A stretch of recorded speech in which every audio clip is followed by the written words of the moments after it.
back, Knuckleheads. I'm Lupine Fiasco, and this is your daily FaB gameplay. For anyone who's new to the channel, welcome.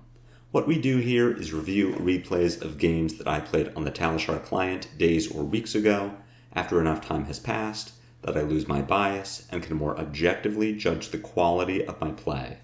I'll talk through turn cycles and give my thoughts on the line I would take now, compared to the line I took then at the time of recording. We either learn from my mistakes or reinforce good play patterns with the overall goal of tightening and optimizing our gameplay in the future to take down paper events like the ongoing ProQuest Season 5 and, most importantly, walk away with that shiny, shiny cardboard. If you would like to check out the list I'm playing here or try it for yourself on Talishar, there is a FaB deck link available in the video description below. While you're down there, if you have not already done so, please consider subscribing to my channel. A YouTube subscription is the best free way to support me and to make sure that you see daily FaB gameplay in your video feed 5 days a week. The best paid way to support me is through Patreon, and a Patreon link is also in the video description.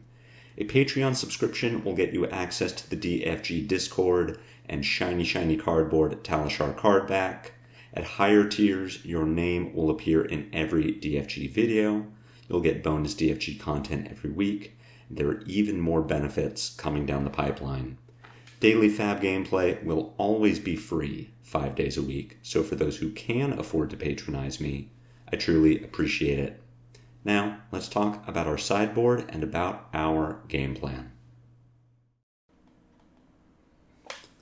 Last week, I showed you a game against traditional Kano, and this week we're going to talk about stacking Kano. Stacking Kano is simply trying to survive. They are trying to pitch combo pieces, Blazing Aether, Aether Wildfire, Tome of Aetherwind to the bottom of their deck, surrounded by blues, then survive long enough in order to Kano ability into tomes to draw blues, to Kano ability into Aether Wildfires and Blazing Aethers, and break 3 energy potions to fire all of those off and kill you with 300 damage. So what Kayo is trying to do is win fast enough that that doesn't happen. And if everything goes well, or I suppose as expected, you have 10 or 11 turns to do it. And of course you don't know, going into your Kano game, what your Kano is trying to do. In either case, you do want to go second if you win the die roll. Kayo plays AB3, Spell Void 1 into Kano, so even if Kano is hitting either Spindles or Swell Tidings on turn 1, we will be able to pitch blues from hand to mitigate that damage, and when the turn comes to us for our first turn, we get to throw the first bit of damage at Kano. I have since taken Beaten Trackers out of my list. I found that the card was not very effective against Warrior. Some people had thought that Trackers is very good against Kano because it gives us an extra action point on a turn where we might not have go again. I personally have not found that I am lacking for go again. The Kano game plan has me boarding out Cast Bones at this point, but in this game it is Runner for Yellow Wild Ride, which gives us 9 pieces of quote-unquote natural go again, plus 3 E-Strikes, plus 6 Agile windups, plus 3 Mighty windups for a Claw Tunic 2 for 6 turn. We don't need more go again. We don't need more action points. We just need to play intelligently and set up big turns so that we can pressure Kano's life total. He is going to be running 6D reacts, anywhere from 2 to 3 Oasis Respites, and he will have his energy potions. So he's going to block very well up until he can't. And we want to take advantage of that with 3-link chains and 3-link Blood Rush Bellows. A good way of tracking how far along Kano is by counting his energy potions. If everything is going well for him, he will have 3 when he combos you. So if you know that he only has 1 energy potion on the board, you know that you still have time What that means is you are fine to take an intellect penalty by holding on to a Blood Rush Bellow or a Wild Ride if you have a BRB in Arsenal, because you're trying to draw into blues or set up agility or whatever it is. You want to set up massive Blood Rush Bellows. You are not afraid of taking chip damage from Kano, because the chip damage isn't going to be what kills you in a traditional Kano game. The damage is chipping you down to a point where Kano can combo you, and he's just creating more of a cushion to land on if the combo doesn't go perfectly. With stacking Kano, he'll kill you for 300 overkill, right? You don't care about the chip damage. Being at 1 is the same at being as 40 when Kano reaches his pitch stack. So you take your intellect penalty, you let him swell tidings you, or Aether Spindle you. Not that one, because he's opts. You let him snap back. You let him Scalding Rain. Whatever. As long as it isn't getting him closer to his pitch stack, if it means that you are going to set up a 30 damage Blood Rush Bellow, because that's what's going to kill Kano. Just very quickly, stacking Kano will usually be playing Balance of Justice as opposed to Ragamuffin's Hat when you load into your game or flip over your equipment in a real-life tournament. That is how you should know what your Kano will be doing, and that is how you'll know whether you should be playing your Blood Rushes as you draw them and just racing Kano before he combo kills you, or if you have time to develop very large Blood Rush Bellows. Let's submit deck, and we can see what stacking Kano looks like. This hand is terrible for trying to prevent early damage, but we do at least get to do something. Aether Spindle here for 4 means that we should be filtering reds out of our hand. So I want to AB3, and I want to pitch CNC, Pack Hunt, and Beast Within to do so. CNC is potentially very relevant as we get to threaten Kano's arsenal, but because Kano is so committed to blocking anyway, it's pretty unlikely that the CNC is making him do anything he doesn't already want to do, and I want to increase my chances of finding an early Blood Rush or a Wild Ride or Pulping to stick into Arsenal, and I want to keep this E-Strike so that I have more go again on my turn. As I've learned, when you are using early Arcane Barrier against Kano, get your reds without go again out of your hand as much as you can. Here we do draw into a very solid hand of cards. We're going to E-Strike, bottom Beast Within, choose Go Again, then play Cast Bones and Arsenal Command and Conquer. Now, if we do hit our 6 attacks and we make our agility, we're feeling really good about Command and Conquer, because Command and Conquer for 12 with Go Again is extremely threatening for Kano, especially if he is sitting on defense reactions. Unfortunately, we do show a Blood Rush Bellow, so we do not make our agility. Kano plays Cindering Foresight, which is not a card I recommend playing. It does opt, which is nice. It does block for 3, but it doesn't really do anything else. I personally think that stacking against Kayo is not something Kano should be trying to do anyway. That a properly built Kayo deck piloted by someone with experience in the matchup will win 1 in 5 games compared to traditional Kano, which wins more often than that. But certainly don't build your deck towards stacking. Cindering Foresight, in my opinion, is a very bad card. At the end of this turn, considering that we are okay taking an intellect penalty, we should discard our Agile Windup to make our agility. Then on our turn, we pitch our Wild Ride to play our Command and Conquer for 11 Go Again, threatening Kano's Arsenal. Then we Arsenal our Pulping and hold on to our Blood Rush Bellow. And we do that so that we can play our Blood Rush and know that we have Go Again coming out of Arsenal. Instead, I am not going to do that because I did not have a ton of experience in this matchup at the time that I played it.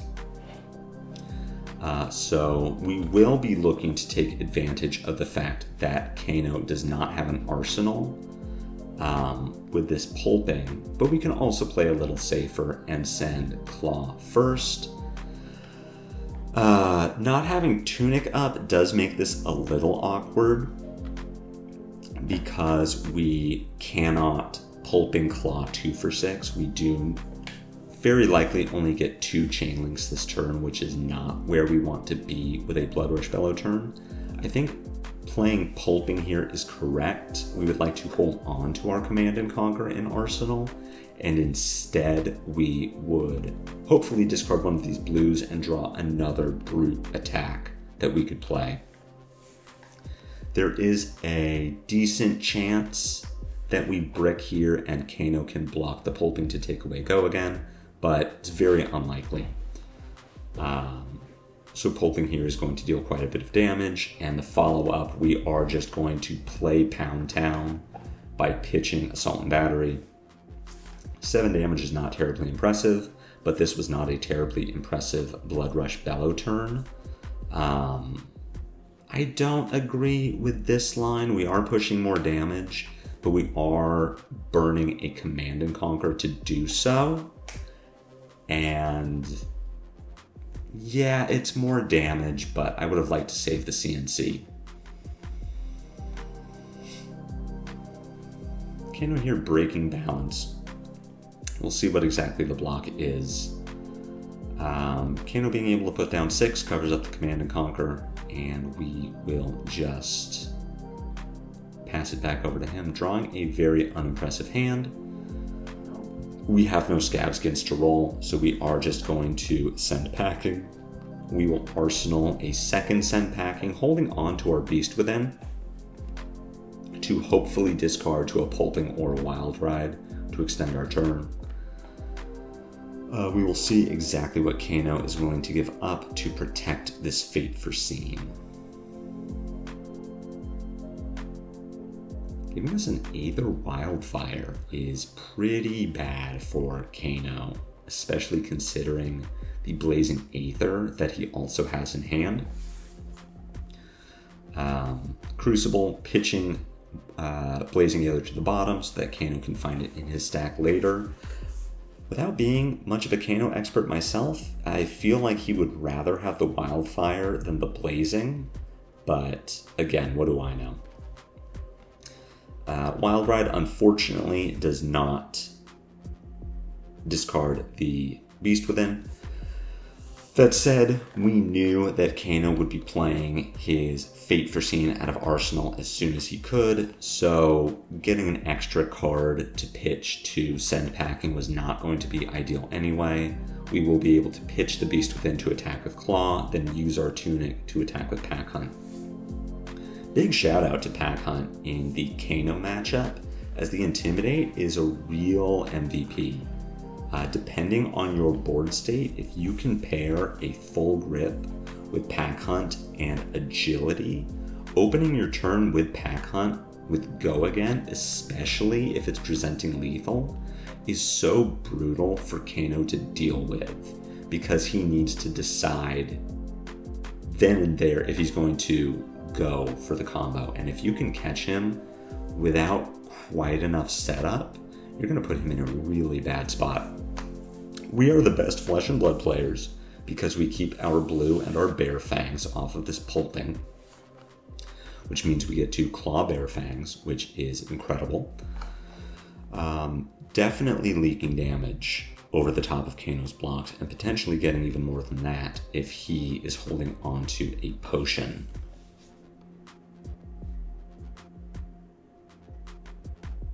Kano taking 5 here does lead me to believe he is either holding a potion or a combo piece that he needs to pitch to Crucible, and we see that it was a Tome of Aetherwind. With our hand here, without having Tunic, holding onto the windup is fine. we are going to get to do a claw, discard, wind up, pack hunt line. We are one turn off of having a much cooler turn, being able to pack hunt go against CNC. But we are setting up for a very cool send packing line. Hopefully Kano arsenals a defense reaction and we are able to banish it with send packing with go again and then follow up with some other very cool cards. Kano blocking with Tome and taking 4 feels really bad on his side of the board. So what are we expecting? Pitch to Crucible, play Epot, pass.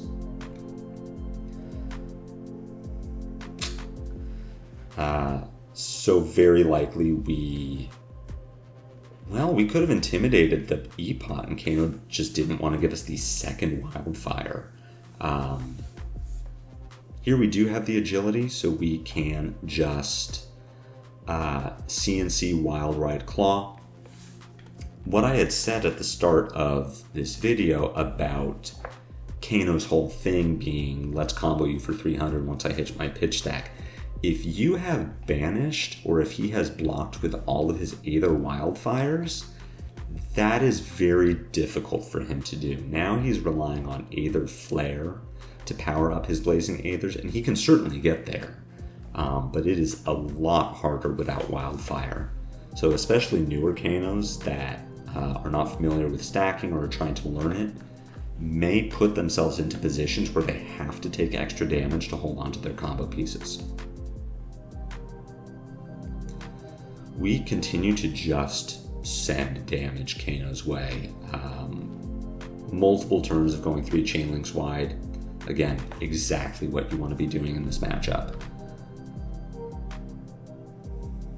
All of Kano's blocking is digging him closer to his combo turn, but you were still putting him into a position where he needs to get there, and you're just overwhelming him with damage. We have a mind, but we don't have an agility, so we need to decide how we want to use this cast bones. We could just take an intellect penalty, know that we are going to have a much bigger next turn, and we do have a blue, we have go again, so we could just play the cast bones. We could also play Wild Ride over pitch by pitching cast bones, then Smash Instinct. We float 2 resources, and we hope that we can play our swing big. But even if we are just floating 2 resources and we draw a blue and discard our swing big, we can claw send packing. And that is exactly what we are going to do with this hand. Really hoping to keep swing big, but at the very least we get a blue. So Wild Ride, claw, send packing is still really nice damage. If Kano has an Epot, he dies. But even if he just has 2/3 blocks, he is taking 3 damage this turn down to 2. We know that Kano is not at his pitch stack yet because we only have 2 Epots on the board.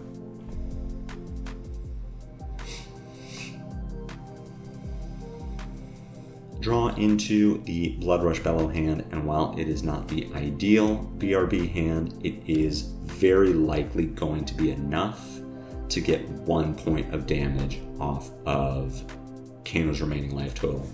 So we get to Mandible Claw for 6 go again, send packing for 8. We can even arsenal a cast bones. If Kano happens to have 2 defense reactions in hand, then he does survive this turn, and we can hopefully go again, claw into a cast bones on our next turn to kill him after that. But Kano cannot block out the damage, and so he just dies. And this is what I'm saying, where I think that we do not need beaten trackers in this matchup. If we are drawing our go again at the appropriate times, appropriately tucking them into arsenal if we don't need them, and just going 3 links wide every turn, Kano cannot go fast enough to keep up with us. And I even had suboptimal turns because I was not familiar with how to combat stacking. We could have sent a pretty good send packing, arsenal a Blood Rush Bellow, and have a massive BRB turn coming up. So I could have played this even better. Cast Bones, I think, ended up being clunkier than just having Runner in the deck. So this was suboptimal, and it still worked out really well for us, and it only gets better from here.